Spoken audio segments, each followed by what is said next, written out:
देश में कुछ लोगों की मानसिकता तो ये है कि यदि वो किसी जानवर को हाथ लगा लें, यहां तक कि कुत्ते को गोद में उठा लें, तो उनका धर्म भ्रष्ट नहीं होता।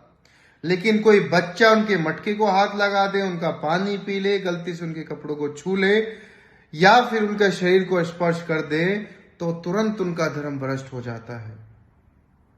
और धर्म भ्रष्ट करने वाले ऐसे लोगों को हम दलित के रूप में जानते हैं। आजादी के 75 साल बाद भी इस ओछी मानसिकता से हमें आजादी नहीं मिली है। ना चाहते हुए भी आज देश फिर से 100 साल पीछे जा रहा है। 100 साल पहले जो दलितों की स्थिति थी वो बहुत भयावह थी। शिक्षा का अधिकार उनको नहीं था, न्याय का अधिकार उनको नहीं था, अपनी बात रखने का अधिकार उनको नहीं था। बहुत सारे तालाबों से, नदियों से, कुओं से पानी पीने का अधिकार उनको नहीं था।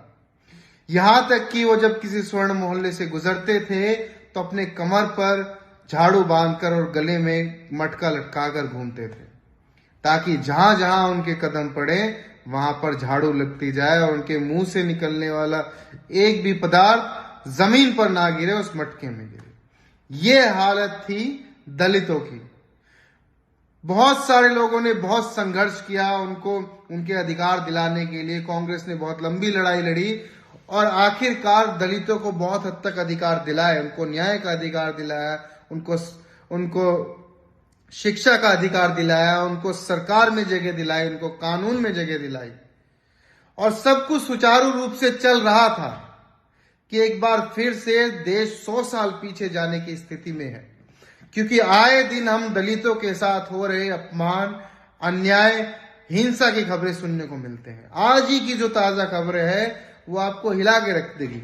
आज की खबर ये है कि एक दलित बच्चे ने अध्यापक की बाइक को हाथ लगा दिया, तो अध्यापक को इतना गुस्सा आया कि उन्होंने उसको बुरी तरीके से पीट दिया।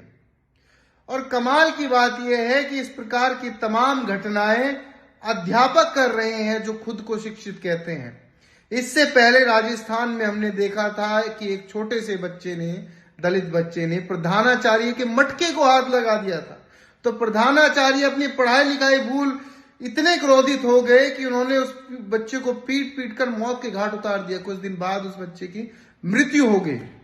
और इस प्रकार की तमाम घटनाएं हम आए दिन सुनने को मिलते हैं।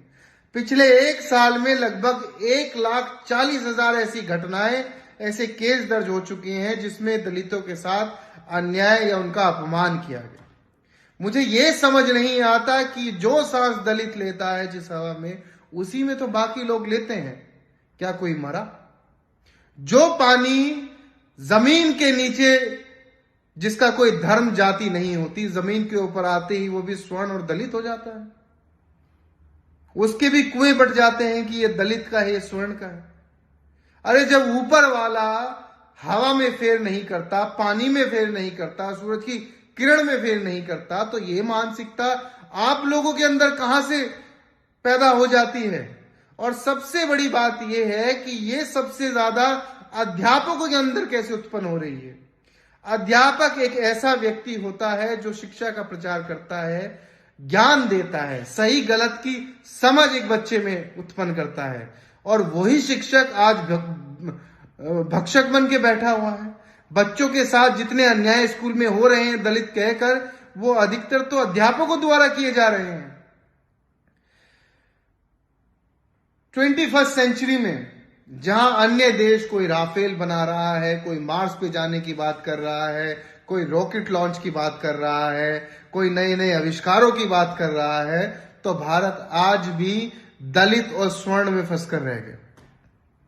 आज भी यहां पर लोगों को अपने अधिकारों के लिए लड़ना पड़ता है, अधिकारों की लड़ाई लड़नी पड़ती है।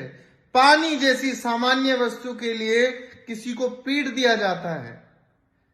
अरे जब जानवर से आपका धर्म भ्रष्ट नहीं होता, तो एक इंसान से कैसे आपका धर्म भ्रष्ट हो सकता है? इस सोच को बदलिए।